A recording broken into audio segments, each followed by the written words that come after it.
At least once a week I get asked the question, are scales important? Or how do I practice scales? Or how can I play scales in tune? And similar questions.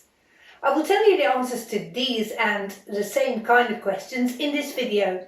And what's more, we will also have a go at some of the most important scales for beginners, the G major, the D major and the A major scales.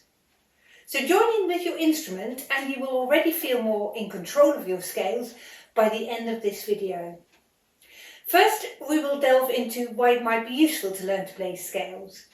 Secondly, we will think about how you can improve your intonation of your scales. And finally, we will practice the 3 scales together and I'll give you an example of how these particular scales can be helpful for practicing pieces both from the Suzuki book and from the All for Strings book. So learning to play scales will help you play your pieces more fluently. It will also help your fingers to move faster and more accurately, and it will also help you to play your pieces better in tune.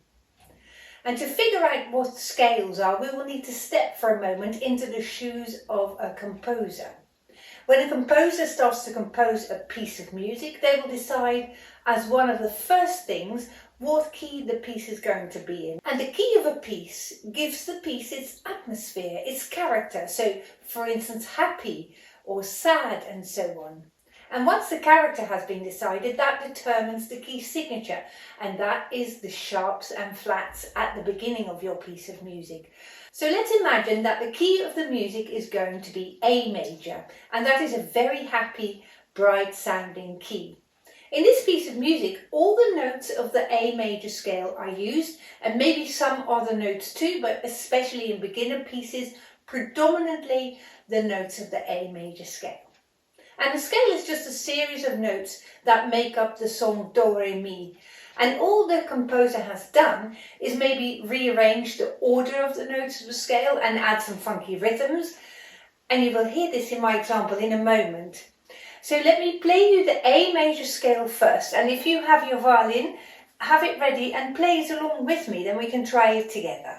So the A major scale is going to start on the open A string. I'm going to talk you through, and it's going to finish 3 fingers on the E string. Now my finger pattern is going to be, and again we'll do this together and I'll tell you exactly how it works, but you have a gap between fingers 1 and 2. And fingers 2 and 3 are together, both on the A string, but also when you hit the E string as well. So we're starting on an open A string. Now place your first finger on A. Now the second finger, a space away from your first finger. Here comes the third finger, and the third finger you sit right beside the second finger. Now go on to the open E string. 1 finger on E is next. Second finger on E, and there is a space between fingers 1 and 2. And now the third finger right beside the second finger. And we can go down the scale, so let's play the top note once again. 3. Second finger next. First finger. Open E string. Now place your fingers one by one on the A string, fingers 1, 2 and 3. And now we're playing 3. Second finger. Finger 1.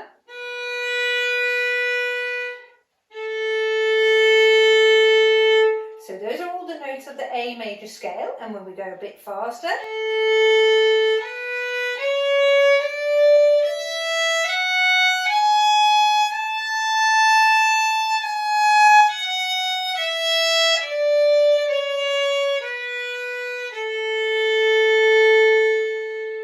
So to play the scale in tune, you can do a couple of things. First of all, if you know the finger pattern, like I explained to you, so the pattern that your fingers make on the fingerboard, it will help you tremendously get your scale in tune. If you now sing along Do Re Mi in your head too, and that will go do, re, mi, fa, sol, la, si. You see, you can find your notes more easily. Another thing that you can do to play your scale in tune is you can check the tuning of the third finger, both the third finger on the A string but also the third finger on the E string, with the open string below. So I might go here.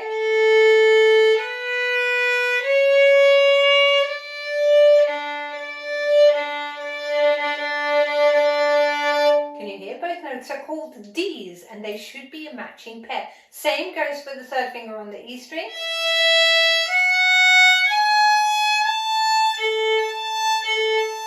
If your finger is in tune, that should match really nicely with the string below, the A string.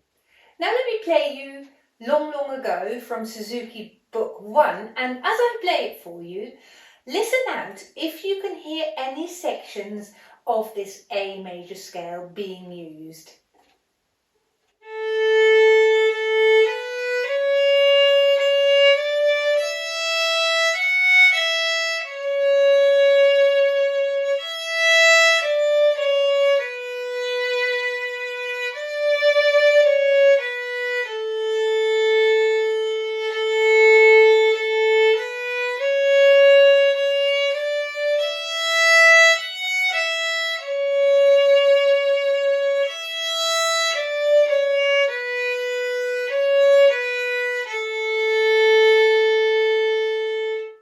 So I picked this piece so that you can hear very clearly instead of just playing a scale.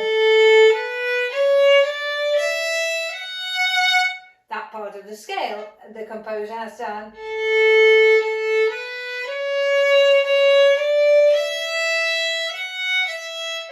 So just play around with the notes, and this is how pieces emerge and how they evolve as well. Now let's play the D major scale next, and the D major scale starts on an open D string, and then it has the same finger pattern as the A major scale with that wide gap between fingers 1 and 2 and fingers 2 and 3 together, and this happens on the D string and also on the A string, and the third finger on A is the highest note of the D major scale. So we're starting on an open D string. One finger on D, two fingers on D with a space between them, the third finger on D, open A, one on A, two fingers on A with a gap between your fingers, and three fingers on A. If this finger is in the right place, it should match the tuning with the open D string.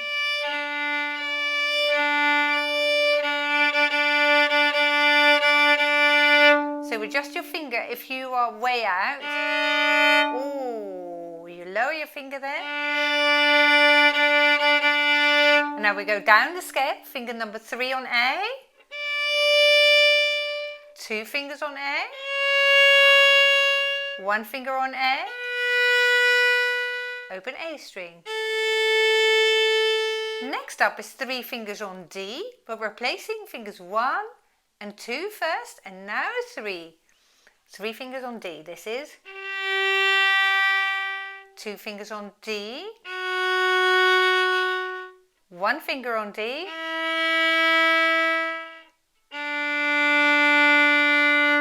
and when I speed that up slightly, it sounds like this.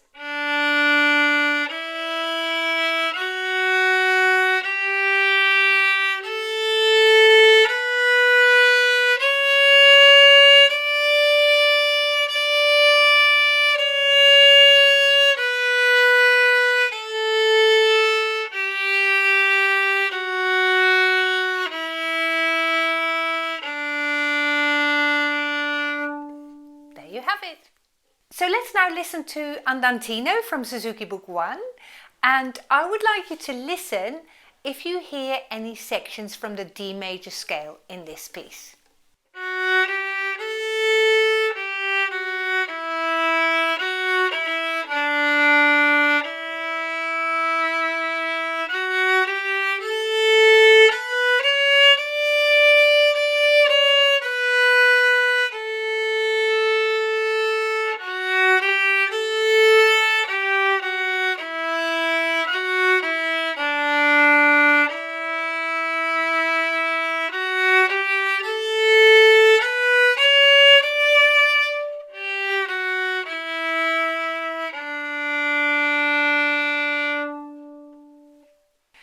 So any piece of music is basically made up of sections from scales and arpeggios of the key the piece is written in.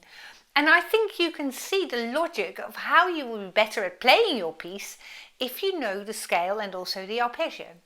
So looking out for scale and arpeggio patterns in your music will help you learn your new pieces faster. The music becomes smoother, your fingers are more familiar with the notes of this piece, and you will play your music better in tune as a result. The G major scale is a 2-octave scale. The lower half is similar to the D and A major scales, but then you stack another scale on top, as it were, and something magical happens. Your finger pattern changes. So on the G string and the D string, my finger pattern, with that gap between the first and second fingers, can you remember, is the same as the A and D major scales. So on the D string as well. On the A string, however, my second finger gets moved towards the first finger. And that means that the gap between what used to be fingers 1 and 2 is now a gap between fingers 2 and 3. Can you see how, because my second finger changes, the space between my fingers change. So on the A string, my first finger and second finger are together, and I've got a gap between fingers 2 and 3. And then on the E string, that happens as well, but it's a bit easier here because the top note of a G major scale is the second finger on E close together, and we don't go any higher than that. This is the top note, G. So will you join in playing this with me? I'm going to start on an open G string. One finger on G. 2 on G. 3 on G. D. 1 on D. Wide gap between fingers 1 and 2. Finger 3 close together. A. 1 on A. Now place your second finger right by the side of the first finger. Have a space for finger 3. Open E string next. 1 on E. And a close second finger on the E string. This is my top note. So let's play the top note again. And then we'll go down the scale. 2 fingers on E. 1 finger on E. Open E string. Now next up is 3 fingers on A. So we're placing all those fingers in the correct finger pattern. So with the low second finger, before we can play finger 3. Here's low 2. Finger 1. A. And next up is 3 fingers on the D string, but we're having all our fingers on the D string before we play the third finger. Remember, on the D string, we've got our old finger pattern again. 3 fingers on D, 2 fingers on D now. 1 finger on D. D. And you can guess it, all fingers down before we can play 3 on G. 2 fingers on G. 1 finger on G. And G. Now for most players, going from the low second finger to the third finger is the most tricky part of the scale. So on the A string we'll go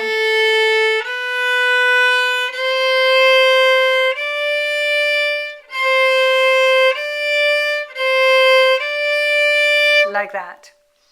Also coming down the scale, and you go from that first finger on the E string here, and now going to the third finger on A,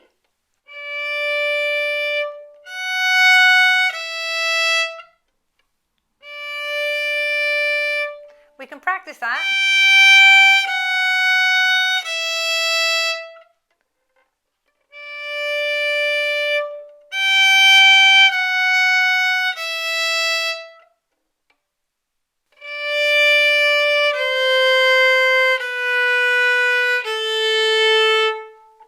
practice your finger pattern.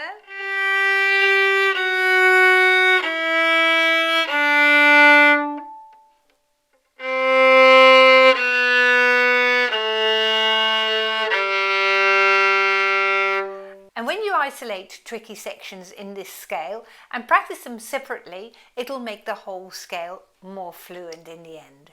I can also, of course, check my third fingers again with the open strings below, and I'm going to check that particularly now coming down that G major scale. So I'm starting on 2 fingers on the E string,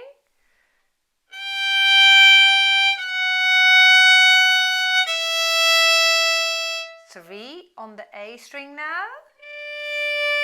If I'm in the right place with my finger, this note should match the open D string.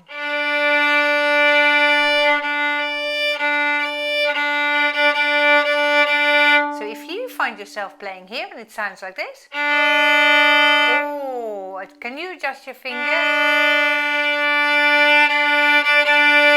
Okay, let's continue on 3 fingers on A and going down the scale.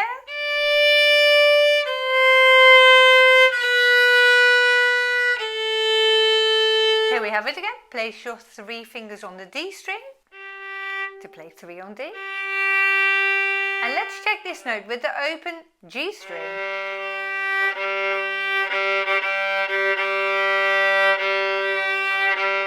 If you're happy that those 2 notes match, let's carry on down.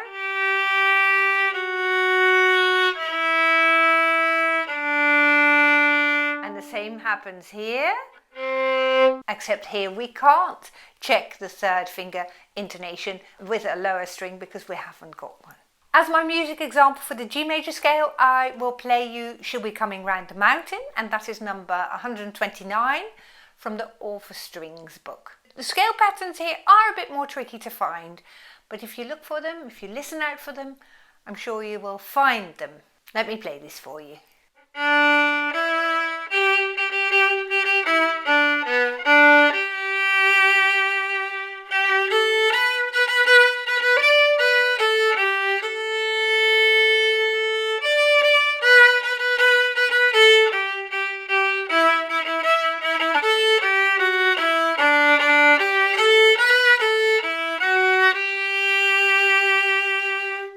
And here you see a very clear example of this piece finishing on a G.